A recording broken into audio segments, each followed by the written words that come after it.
મુગ્ધાની કથા. પૂર્વ ધારાનગરીમાં દેવલ અને માધવ નામના બે ભાઈઓ રહેતા હતા. દેવલ મોટો અને માધવ નાનો.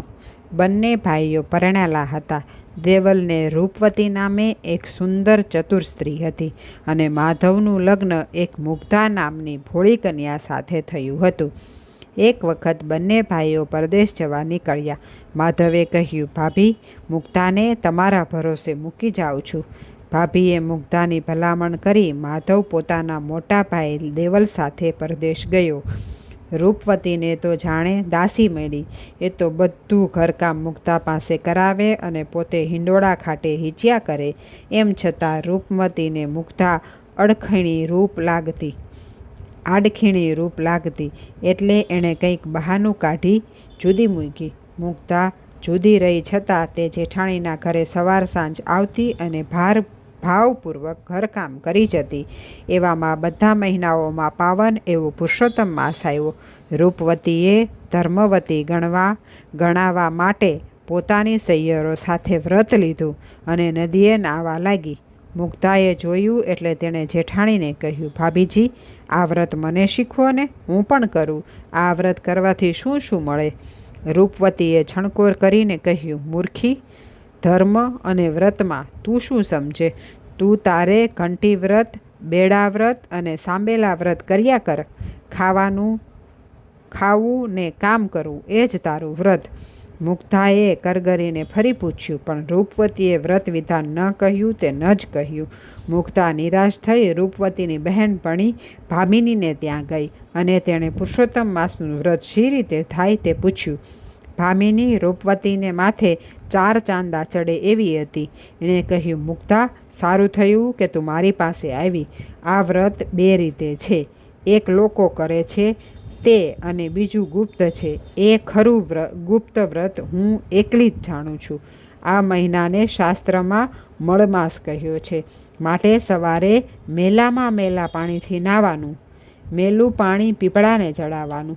3 ટક તીખા તમતમતા ભોજન જમવા અને પીપળાના પાનના પડિયા દાનમાં દેવા. આટલું કરીશ એટલે છેલ્લે દિવસે પુરુષોત્તમ ભગવાન તારા ઉપર પ્રસન્ન થશે. મુગ્ધા તો ભામિનીનો ઉપકાર માની પોતાને ઘરે ગઈ અને બીજે દિવસે સવારે વહેલી ઉઠી પોતાના ઘરની થોડે દૂર ખાબોચિયું હતું ત્યાં ગઈ.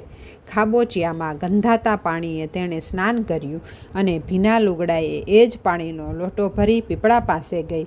પીપળાની પ્રદક્ષિણા કરી એણે ગંધાતું પાણી પીપળાને ચડાવ્યું.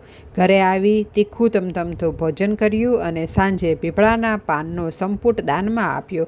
આ પ્રમાણે 30 દિવસ તેણે વ્રત કર્યું. છેલ્લે દિવસે તે પીપળા પાસે ગઈ અને 2 હાથ જોડીને કહ્યું, હે પીપળાવાળા પુરુષોત્તમ, તમે મારા ઉપર પ્રસન્ન થયા હોય તો મારે ઘરે જમવા પધારો. પીપળો કાંઈ ઉત્તર આપે.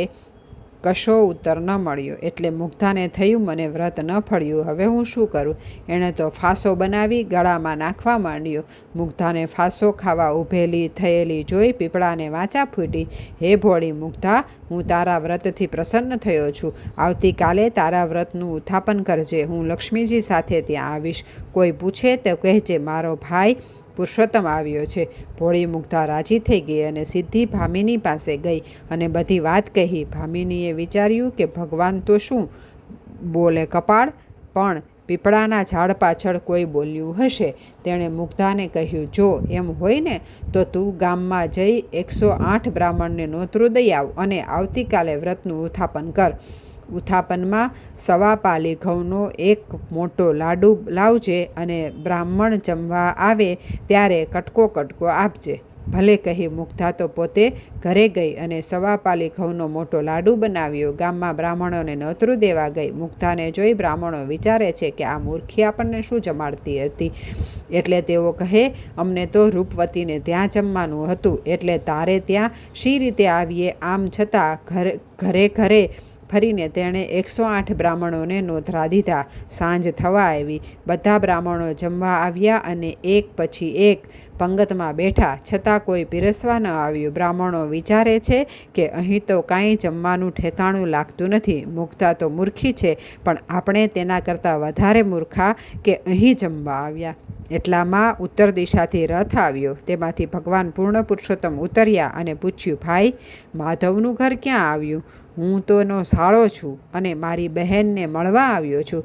બ્રાહ્મણોએ કપાળે હાથ દઈને કહ્યું, ભાઈ, આ જ મુગ્ધાનું ઘર.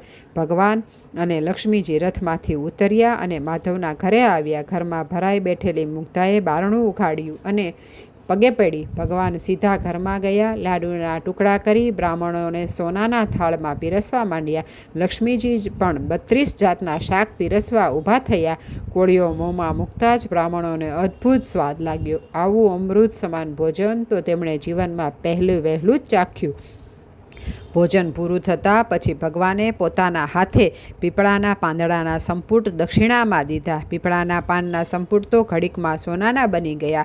બધા બ્રાહ્મણો રાજી થઈ મુગ્ધાનો જય જયકાર બોલાવતા ઘરે ગયા. અહીં ભામિનીને ત્યાં વિસ્મયકારક ઘટના બની.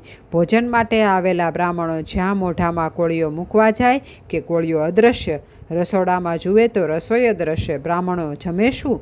લાલચુ બ્રાહ્મણો ભૂખ્યા પેઠે ત્યાંથી નીકળ્યા. મુગ્ધાને ત્યાંથી બ્રાહ્મણો જમીને વિદાય થયા. પછી ભગવાને પોતે ભોજન લીધું અને મુગ્ધાને પણ જમવા બેસાડી. પહેલો કોળિયો લેતા જ મુગ્ધાની મૂર્ખતા અદૃશ્ય થઈ ગઈ. તેને દિવ્ય જ્ઞાનની પ્રાપ્તિ થઈ. તે 2 હાથ જોડીને સ્તુતિ કરવા લાગી, હે ભોળાના ભગવાન, આપ અંતર્યામી અને ભક્ત વાત્સલ્ય છો. આપ ભાવનાના ભૂખ્યા છો. મારો ઉદ્ધાર કરો, મારી શરણાગતની રક્ષા કરો. એમ કહી મુગ્ધા આંખો ઉઘાડી જુએ છે તો ભગવાનના હાથમાં શંખ, ચક્ર, ગદા, પદ્મ ધારણ કરેલા છે. પીળું પિતાંબર પહેરેલું છે. પગમાં લાલ ચાખડીઓ અને મોઢા ઉપર મંદ હાસ્ય. ભગવાને આશીર્વાદ આપતા કહ્યું, ભોળી મુગ્ધા, હું તારી ભાવના અને શ્રદ્ધાથી પ્રસન્ન થયો છું. થોડા સમયમાં તારો પતિ પુષ્કળ ધન કમાઈને ઘરે આવશે.